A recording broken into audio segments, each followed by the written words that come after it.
ప్రజలు కోరుకుంది ఆంధ్ర పాలకులు పోయి తెలంగాణ పాలకులు రావాలన్నది కాదు, ఆకాంక్షలు అనుకున్నారు. 10 సంవత్సరాలుగా ఆకాంక్షలు నెరవేర్చకనే కొత్త ప్రభుత్వంలో కొత్త పార్టీకి కాంగ్రెస్ పార్టీ ప్రభుత్వం ప్రజలు పట్టం కట్టారు. మరి ఈ నెల రోజుల పరిపాలనలో ఆకాంక్షలు నెరవేరుతామని ఒక నమ్మకం వచ్చిందా?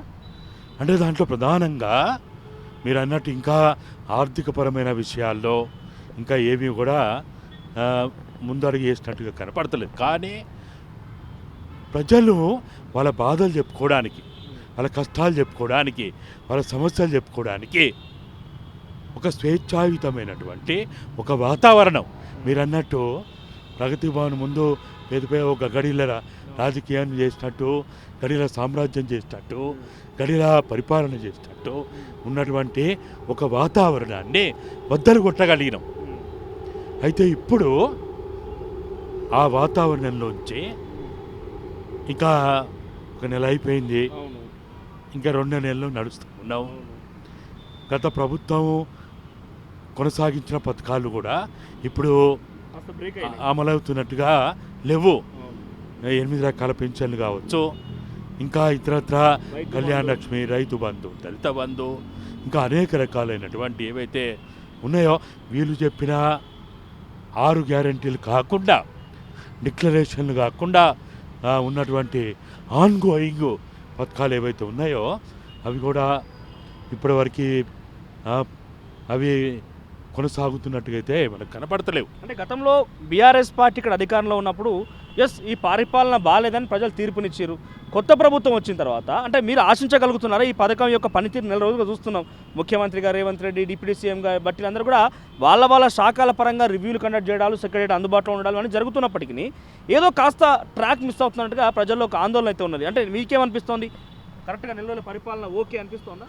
అంటే ఇప్పుడు వాళ్ళు ఏదైతే ఒకటి రాగానే శ్వేతపత్రాల పేరుతోటి ఈ ఖజానా ఏముంది, ఏం లేదు, ఆర్థిక పరిస్థితి ఏంటిది, అప్పులేంటి, ఈఎంఐలు ఏంటి, నిధులేంటి, మంచి చెడ్డ అంతా కూడా అటు అసెంబ్లీలో కానీ బయట కానీ ఇవన్నీ జరిగినాయి.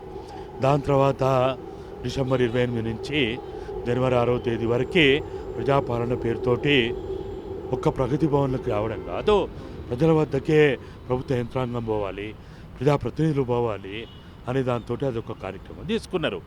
ఇప్పుడు అవన్నీ కూడా వాళ్ళు చెప్తున్న ప్రకారమే 1,26,00,000 వాళ్ళకి ప్రజల నుంచి దరఖాస్తులు వచ్చినట్టుగా మనకు కనపడతా ఉన్నది.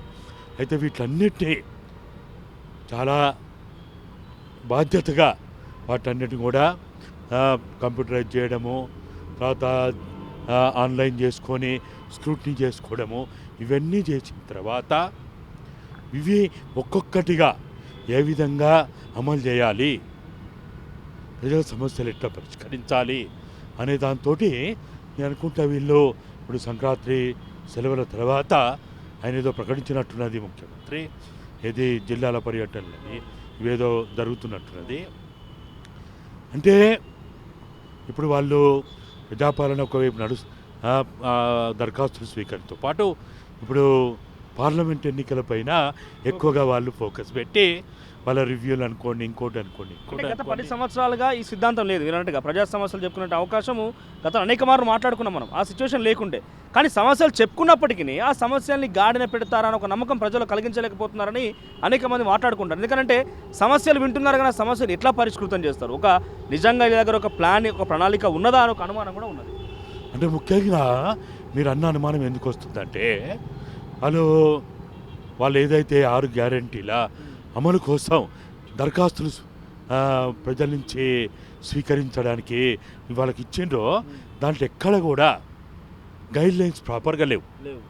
ఆ గైడ్లైన్స్ ప్రాపర్గా లేకపోవడం వల్ల, రూల్స్ రెగ్యులేషన్స్ ఫ్రేమ్ కాకపోవడం వల్ల చాలామందికి, ముఖ్యంగా 4th ఎస్టేట్గా ఉన్న మీడియాకు కావచ్చు, బుద్ధిజీవులకు కావచ్చు అనుమానం అయితే మీరు అన్నట్టు కలుగుతున్నది.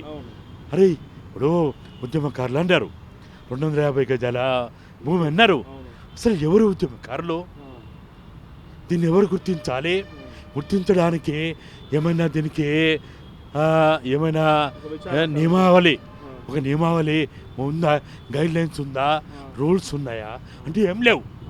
సింపుల్గా ఎఫ్ఐఆర్ ఉంటే ఆ నెంబరు నమోదు చేయమని అన్నారు. ఎఫ్ఐఆర్ ఎంత ఉంటుంది? ఇప్పుడు మీరున్నారు తెలంగాణ ఉద్యమంలో ఒక జర్నలిస్ట్గా కావచ్చు, ఒక విద్యార్థిగా కావచ్చు, ఒక నిరుద్యోగిగా కావచ్చు, బాధ్యత కలిగిన తెలంగాణ ఉద్యమకారుడిగా మీరు పాల్గొన్నారు. మీ మీద కేసు లేకపోవచ్చు. మరి ఇప్పుడు మీరు ఉద్యమకారుడా అవునా కాదా అని ఎవరు నిర్ణయించాలి? ఎట్లా నిరూపించుకోవాలి? అందుకనే ఇటువంటి వాటికి ఎప్పుడు కూడా ఒక పథకాన్ని మనం ప్రజల్లోకి తీసుకుపోయే ముందు గైడ్లైన్స్ ఫ్రేమ్ చేయాలి, రూల్స్ ఫ్రేమ్ చేయాలి. పూర్తిగా ప్రజలకు అర్థమయ్యే రీతిలో వాటిని ముందుకు తీసుకుపోవాలి. ఇప్పుడు అసలు ఈ 2500 మహిళలకు అన్నారు. ఏ మహిళలకి? మిడిల్ క్లాస్కా, లోయర్ మిడిల్ క్లాస్కా, బీపీఎల్లో లోపున్న వాళ్ళకా, అసలు ఎవరికి వీళ్ళకి? అంటే ముందుగా గైడ్ లైన్స్ రూపొందించి ఆ తర్వాత పథకాల అప్లికేషన్ తీసుకోవాల్సింది. కానీ రివర్స్లో వీళ్ళు అప్లికేషన్ తీసుకున్నాక తర్వాత గైడ్ లైన్స్ నిర్ణయిస్తామంటే ఇందాక మీరు చూస్తే 2-3 రోజులు ఇంకొక చర్చ కూడా ఈ అభయహస్తం దరఖాస్తులు తీసుకున్నారు. అవన్నీ కూడా రోడ్ల పాలై రోడ్డు ఎక్కుతున్నాయి. బయట అక్కడిక్కడ రోడ్డులో కనిపిస్తున్న పరిస్థితి. అంటే ఈ ప్రజాపాలన దరఖాస్తులు అనేది సరైన ప్రక్రియ అని మీరు అనుకుంటున్నారా? అంటే అప్లికేషన్లు స్వీకరించడం వరకు బాగానే జరిగింది. మీరు అన్నట్టు వాటిని భద్రపరచడం, కంప్యూటరైజ్ చేయడము, ఇక్కడ ప్రైవేట్ ఏజెన్సీలకు ఇచ్చి బాధ్యతారహితంగా ఉండడం అనేది, ఇప్పుడు ఎవరో ఒక ఆఫీసర్ని సస్పెండ్ చేస్తారు కావచ్చు, కానీ దాంతో అయిపోదు. ప్రజల్లో అనుమానం ఎక్కువ అయిపోతుంది. ఒక ఎంఆర్ఓనో, ఎంపీడీఓనో, ఒక ఆర్డీఓనో ఎవరినో సస్పెండ్ చేసినంత మాత్రాన ప్రజలు ఎప్పుడు అడిగేది ఎగ్జిక్యూటివ్స్ కాదు, లెజిస్లేటర్స్ని అడుగుతారు. ఓట్లు ఎవరికి వేసిండ్రు? ఎగ్జిక్యూటివ్స్కి వేసిండ్రా? ఎవరికి వేసిండ్రు? లెజిస్లేటర్స్కి వేసిండ్రు. లెజిస్లేటర్ యొక్క బాధ్యత చాలా బాధ్యత ఉంటుంది. ఒళ్ళు దగ్గర పెట్టుకొని ఉండాలా, ప్రజలకు జవాబుదారీగా ఉండాల్సింది. ఫస్ట్ ముందు వరుసలో ఎగ్జిక్యూటివ్స్ కాదు, లెజిస్లేటర్స్. ఫస్ట్ లెజిస్లేటర్స్, తర్వాత ఎగ్జిక్యూటివ్స్, తర్వాత జ్యుడిషియరీ, తర్వాత ఫోర్త్ మీడియా. ఇప్పుడు అక్కడ జరిగిన పొరపాటుని ప్రచారం చేసే మీడియా మీద అక్కస్కక్తి ఎట్లా? వాళ్ళని తీస్తే ఎట్లా? అది కాదు కదా. ఫస్ట్ ఎప్పుడు కూడా ఎవరైనా సరే, ఇప్పుడు ఏదో కేటీఆర్ కనుక 33 యూట్యూబ్ ఛానళ్ళ వాళ్ళని వాళ్ళ వల్లే ఓడిపోయినా అని, అరే వాళ్ళ మీద ఎందుకు ఏడవడం? నా పొరపాటు ఏంది?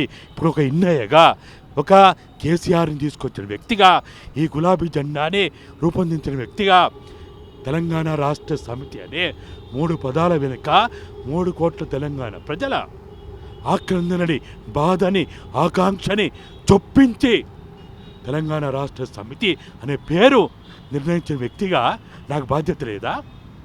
ఈ వైఫల్యం మీద బాధ్యత లేదా? ఈ విధ్వంసం మీద బాధ్యత లేదా? ఈ ప్రజలకు జరిగిన నష్టం మీద బాధ్యత లేదా? కేసీఆర్ చేసిన కుటుంబ పాలనకి నా బాధ్యత లేదా? నా తప్పు ఒప్పుకోవద్దా? ఈ అమరవీరుల సాక్షిగా నా తప్పు కూడా నేను ఒప్పుకునే దమ్ము, ధైర్యము ఇన్నాయకు ఉండాలా. ఉన్నప్పుడే నేను మనిషిని అవుతా.